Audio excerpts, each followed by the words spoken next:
പ്രിയപ്പെട്ടവരെ, ഇന്ന് മെയ് 3 ഞായറാഴ്ച. അമ്മേ പരിശുദ്ധ അമ്മേ, അമ്മേ പരിശുദ്ധ ദൈവമാതാവേ, കൃപാസനത്തിലൂടെ ഞങ്ങളുടെ ദേശത്തിനും അമ്മ മധ്യസ്ഥം തേടി തന്ന എല്ലാ അനുഗ്രഹങ്ങൾക്കും കൃപകൾക്കും ഞങ്ങളിപ്പോൾ ഹൃദയം നിറഞ്ഞ നന്ദി പറയുന്നു.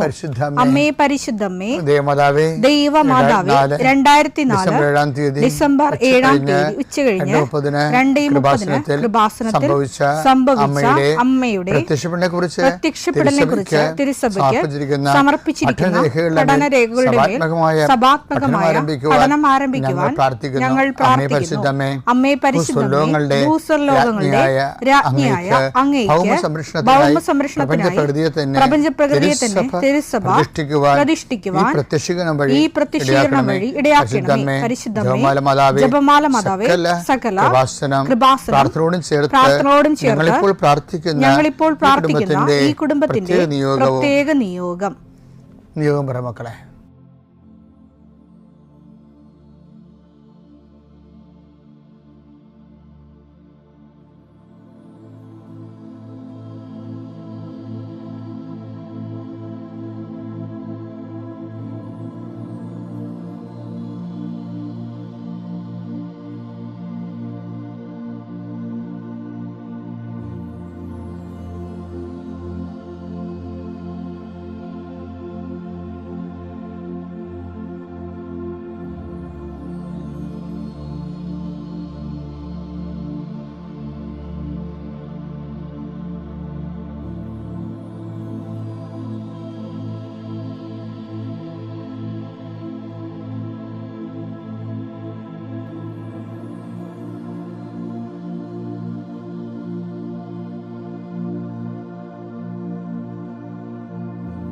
അമ്മയുടെ പ്രത്യക്ഷീകരണത്തിന്റെ ഈ അനുഗ്രഹവേളയിൽ ഞങ്ങൾക്ക് സാധിച്ചു തരുവാൻ കനിയണമേ.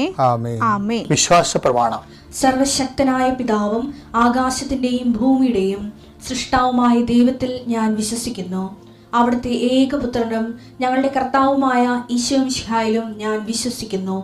ഈ പുത്രൻ പരിശുദ്ധാത്മാവിനാൽ ഗർഭസ്ഥനായി കന്യകാമറിയത്തിൽ നിന്ന് പിറന്ന് പൊന്തിയോസ് പീലാത്തോസിന്റെ കാലത്ത് പീഡകൾ സഹിച്ച് കുരിശിൽ തറയ്ക്കപ്പെട്ട് മരിച്ച് അടക്കപ്പെട്ട് പാതാളങ്ങളിൽ ഇറങ്ങി മരിച്ചവരുടെ ഇടയിൽ നിന്ന് 3-ാം നാൾ ഉയർത്ത് സ്വർഗത്തിലേക്ക് എഴുന്നള്ളി സർവശക്തിയുള്ള പിതാവായ ദൈവത്തിന്റെ വലതുഭാഗത്തിരിക്കുന്നു. അവിടെ നിന്ന് ജീവിക്കുന്നവരെയും മരിച്ചവരെയും വിധിക്കുവാൻ വരുമെന്നും ഞാൻ വിശ്വസിക്കുന്നു. പരിശുദ്ധാത്മാവിലും ഞാൻ വിശ്വസിക്കുന്നു. വിശുദ്ധ കത്തോലിക്കാ സഭയിലും പുണ്യവാന്മാരുടെ ഐക്യത്തിലും പാപങ്ങളുടെ മോചനത്തിലും ശരീരത്തിന്റെ ഉയർപ്പിലും നിത്യമായ ജീവിതത്തിലും ഞാൻ വിശ്വസിക്കുന്നു. ആമേൻ. സ്വർഗ്ഗസ്ഥനായ ഞങ്ങളുടെ പിതാവേ, അങ്ങയുടെ നാമം പൂജിതമാകണമേ. അങ്ങയുടെ രാജ്യം വരണമേ. അങ്ങയുടെ തിരുമനസ് സ്വർഗത്തിലെ പോലെ ഭൂമിയിലും ആകണമേ. അന്നു വേണ്ടുന്ന ആഹാരം ഇന്ന് ഞങ്ങൾക്ക് തരണമേ. ഞങ്ങളോട് തെറ്റ് ചെയ്യുന്നവരോട് ഞങ്ങൾ ക്ഷമിക്കുന്നത് പോലെ ഞങ്ങളുടെ തെറ്റുകൾ ഞങ്ങളോടും ക്ഷമിക്കണമേ. ഞങ്ങളെ പ്രലോഭനത്തിൽ ഉൾപ്പെടുത്തരുതേ, തിന്മയിൽ ഞങ്ങൾ രക്ഷിക്കണമേ. ആമേൻ. നന്മ നിറഞ്ഞ മറിയമേ, സ്വസ്തി. കർത്താവ് അങ്ങയുടെ കൂടെ സ്ത്രീകളിൽ അങ്ങ് അനുഗ്രഹിക്കപ്പെട്ടവളാകുന്നു. അങ്ങയുടെ ഉദരത്തിൻ ഫലമായി ഈശോ അനുഗ്രഹിക്കപ്പെട്ടവനാകുന്നു. പരിശുദ്ധ മറിയമേ, തമ്പുരാന്റെ അമ്മേ, പാപികളായ ഞങ്ങൾക്ക് വേണ്ടി ഇപ്പോഴും ഞങ്ങളുടെ മരണസമയത്തും തമ്പുരാനോട് അപേക്ഷിക്കണമേ. ആമേൻ. കർത്താവേ, നിന്റെ ഉന്നതമായ നാമത്തിന് സ്തോത്രം ചെയ്യുന്നു. കർത്താവേ, നിന്റെ വിശുദ്ധ പൗരോഹിത്യത്തെ മഹത്വപ്പെടുത്തണമേ. കർത്താവ്, ഈ പ്രഭാതത്തിലെ അങ്ങയുടെ മക്കളെ കാത്ത് കൊതിച്ചിരിക്കുകയാണ് ഈശോയെ. നിന്റെ വലതുകരത്തിൻ്റെ ഒരാശീർവാദം കിട്ടാൻ വേണ്ടി. കർത്താവെ, ഇന്ന് യാത്രക്കൊരുങ്ങുന്ന ഓരോ മക്കളുണ്ട്. ഓരോ ഉദ്യമങ്ങളിലൂടെ മനസ്സിൽ വിചാരിച്ചുകൊണ്ട് പോകുന്നവരുണ്ട്. ഓരോ ലക്ഷ്യങ്ങൾ മനസ്സിൽ വെച്ച് പോകുന്നവരുണ്ട്. കർത്താവെ, നിന്റെ തിരുമുറുവാർന്ന് ആണിപ്പെടുതാന്ന് വലതുകരം മക്കളുടെ ശിരസ് വെക്കണമേ. അവർ പോകുന്നിടത്തേക്കല്ല, നീ പോകുന്നിടത്തേക്കെല്ലാം ഞാൻ നിൻ്റെ കൂടെ വരുമെന്ന് കർത്താവ് അങ്ങ് പറഞ്ഞിട്ടുണ്ടല്ലോ ഈശോയെ. അങ്ങയുടെ സഞ്ചാര സാന്നിധ്യം അങ്ങയുടെ മക്കളുടെ കൂടെ ഉണ്ടായിരിക്കണമെന്ന് പ്രാർത്ഥിക്കുന്നു. കർത്താവെ, ഉദ്യോഗത്തിൻ്റെ കാര്യത്തിന് വേണ്ടി പോകുന്നവരുണ്ട്, പഠന കാര്യങ്ങൾക്ക് വേണ്ടി പോകുന്നവരുണ്ട്, ജീവിത വ്യാപാരങ്ങൾക്ക് സാമ്പത്തിക കാര്യങ്ങൾക്ക് വേണ്ടി പോകുന്നവരുണ്ട്, ജോലി സംബന്ധമായ കാര്യങ്ങൾക്ക് വേണ്ടി പോകുന്നത് അവരുടെ എല്ലാം കർത്താവിന് തിരുസേന സമർപ്പിക്കുന്നു. ടെസ്റ്റ്, ഇൻ്റർവ്യൂ, പരീക്ഷ, പിന്നെ ഏജൻസി, ക്രയവിക്രയങ്ങൾ, ജീവിതമാർഗങ്ങൾ, വിദൂര യാത്രകൾ, അങ്ങനെ ബന്ധുത്വം മുറക്ക് പോകുന്ന വിവാഹയാത്രകൾ, ഈശോയെ എവിടെയെല്ലാമൊക്കെ പോകുന്നു അവിടെയെല്ലാം അങ്ങയുടെ മക്കളുടെ കൂടെ നീ ഉണ്ടാകണമേ എന്ന് പ്രാർത്ഥിക്കുന്നു.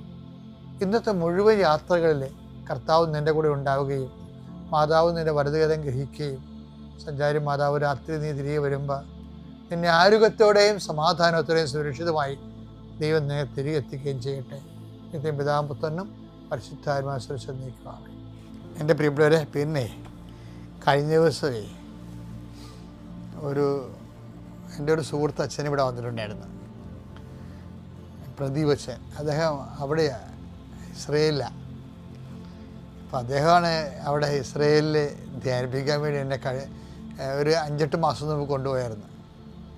അപ്പോൾ ഞാനവിടെ പത്രോസ് ഇസ്രയേലി മെഡിറ്ററേനിയൻ ശബ്ദത്തിൻ്റെ കിഴക്കക്കരയാണെന്ന് തോന്നുന്നത്. പത്രോസ് താമസിച്ച സ്ഥലമുണ്ട്, യോപ്പ. അപ്പോൾ നമ്മുടെ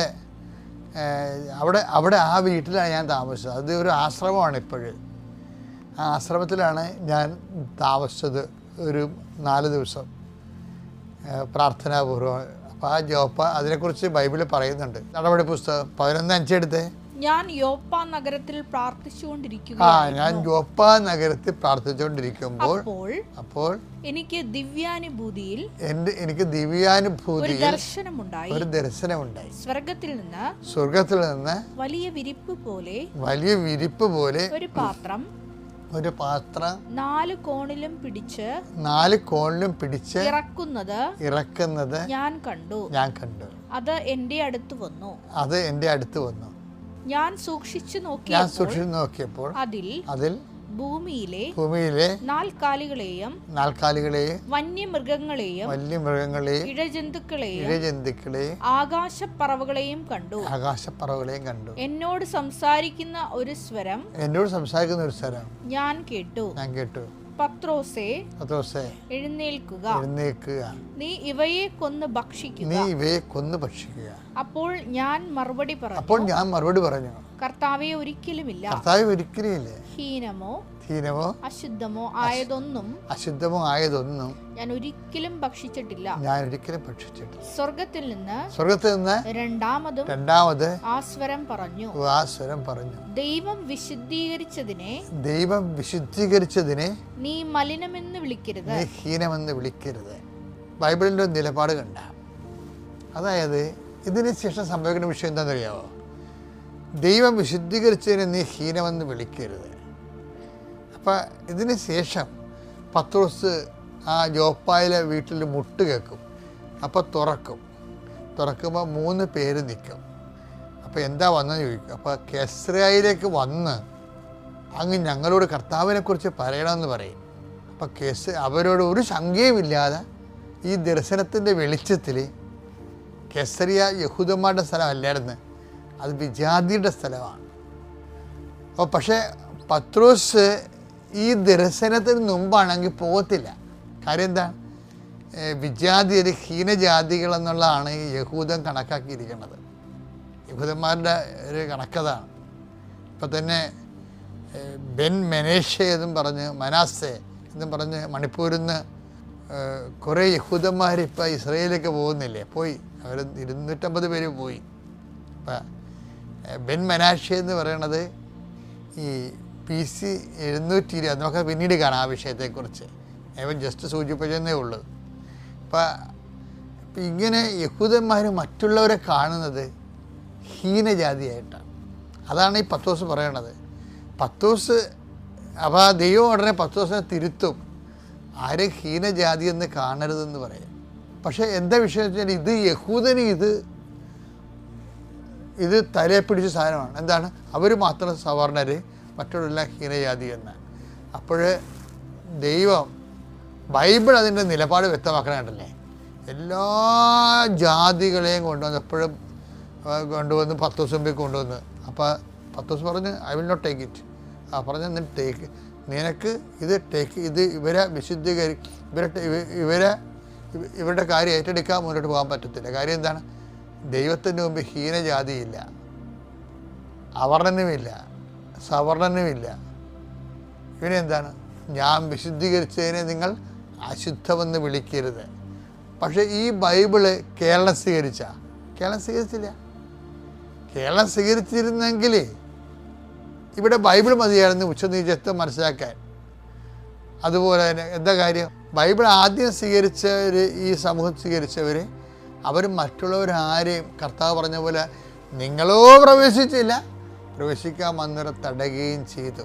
അങ്ങനെ തടഞ്ഞ് മറ്റുള്ളവരെ അവർ ഞങ്ങളുടെ ഒപ്പം ഞങ്ങളെ ക്രിസ്ത്യാനികളാണെന്ന് പറഞ്ഞു കഴിഞ്ഞാൽ ഞങ്ങൾക്ക് ഒരു കുറവാണ്. മറ്റുള്ളവർ, അവർ താഴ്ന്ന ജാതിക്കാർ ഞങ്ങളുടെ വിശ്വാസമുള്ളവരാണെന്ന് പറയുമ്പോൾ, സഹോദരങ്ങളാണെന്ന് പറയുമ്പോൾ പറയാൻ പറ്റത്തില്ല. അങ്ങനെ വളരെ മൂഢജാതികൾ എന്ന് പറയാവുന്ന സവർണ തിമിരം ബാധിച്ച ആൾക്കാരാണ് ബൈബിള് ആദ്യകാലങ്ങളിൽ സ്വീകരിച്ചത്. അതിൻ്റെ ബുദ്ധിമുട്ടുകൾ കേരള സഭയിൽ വളർച്ചയില്ലാതിൻ്റെ ഒരു നല്ലൊരു കാലഘട്ടമുണ്ട്. നല്ലൊരു കാലഘട്ടം. പൊട്ടിസുകാർ വരുന്നവരെ നമുക്ക് പറയാം, ഇവിടെ എന്നാ സംഭവം പറഞ്ഞാലും പൊട്ടിസുകാർ വരുന്നവരെ പരിശുദ്ധ പ്രവർത്തനമില്ല. അപ്പോൾ എന്തുകൊണ്ടാണ്?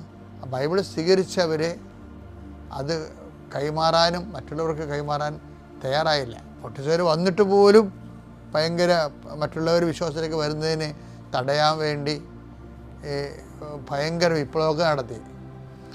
നമ്മൾ കൂനംകുരിശെന്നൊക്കെ പറഞ്ഞ് വിപ്ലവം എന്ന് പറഞ്ഞാലും അത് വിദേശ മേൽക്കോയ്മയ്ക്കെതിരെയുള്ള ചെറുത്തുനിൽപ്പെന്നൊക്കെ പറഞ്ഞാലും ലത്തീൻ സഭയിലെ മത്സ്യത്തൊഴിലാളികൾ ഉൾപ്പെടെയുള്ള ആൾക്കാർ ലത്തീൻ സഭയിലേക്ക് വന്ന് ദൈവത്തിന് വേണ്ടി, ദൈവരാജ്യത്തിൻ്റെ എല്ലാ തരത്തിലുള്ള മത്സ്യങ്ങളെ പിടിക്കാൻ ദൈവരാജ്യത്തിൻ്റെ വലയിറക്കിയവർ വന്നപ്പോഴേ ആണ് ഇവിടെ പ്രശ്നമായത്. ആ ഒരു സഭയിലേക്ക് കൂട്ടുകൂടാൻ ഞങ്ങൾ തയ്യാറല്ലെന്ന് പറഞ്ഞാണ് കുറേ സവർണർ മാറി നിന്നത്. അപ്പോൾ എന്താ വിഷയം വെച്ച് കഴിഞ്ഞാൽ ഇതിൻ്റെ അടിയിൽ ജാതിയാണ് വരുന്നിരിക്കുന്നത്. അടിയിലിൻ്റെ അടിയൊഴുക്കിലെല്ലാം വന്നിരിക്കുന്നത് വിശ്വാസം അല്ല, ശരിക്കും പറഞ്ഞ ജാതിയാണ്. പക്ഷേ പത്രോസിന് ആദ്യമേ ദൈവം ചികിത്സിച്ചതാണിത്. എന്താണ്? ദൈവം വിശുദ്ധീകരിച്ചതിനെ നിങ്ങൾ മേൽക്കോയ്മയുടെ സവർണാധിപത്യത്തിൻ്റെ പേരിൽ ഇപ്പോഴും ഇവിടെ എന്താ വിഷയം? ആദ്യം ബ്രാഹ്മണരാണെന്ന് പറഞ്ഞിരുന്നവർ ഇപ്പോൾ ബ്രാഹ്മണരാണെന്ന് പറഞ്ഞാൽ പിന്നെ കർവാപ്പസി അവലൊക്കെ നടത്തുമെന്ന് വിചാരിച്ചുകൊണ്ട് ഇപ്പോൾ തിരിച്ചു പറയാൻ കണ്ടില്ലേ, ഞങ്ങൾ ലോസ്റ്റ് ട്രൈബ്സ് ആണെന്ന് പറഞ്ഞാൽ എന്താ? അപ്പോഴും എന്താ വിഷയം വെച്ച് കഴിഞ്ഞാൽ ഈ സവർണ ആധിപത്യം സുവിശേഷത്തിൻ്റെ മുകളിൽ ദൈവത്തിൻ്റെ മുകളിലേക്ക് ആണിത് വരുന്നത്. ദൈവത്തിൻ്റെ ഇഷ്ടത്തിൻ്റെ മുകളിലേക്ക് സവർണാധിപത്യം വരുന്ന ഒരു പ്രതിസുവിശേഷവൽക്കരണം കേരളത്തിൽ വളരെ സ്ട്രക്ചറലൈസ്ഡായിട്ട് നടക്കുന്നതിന് സഭ കരുവാകുന്നുണ്ടോ എന്ന് കേരള സഭ ചിന്തിക്കേണ്ടതാണ്. പിതാവിൻ്റെയും പുത്രൻ്റെയും പരിശുദ്ധാത്മാവിൻ്റെയും നാമത്തിൽ.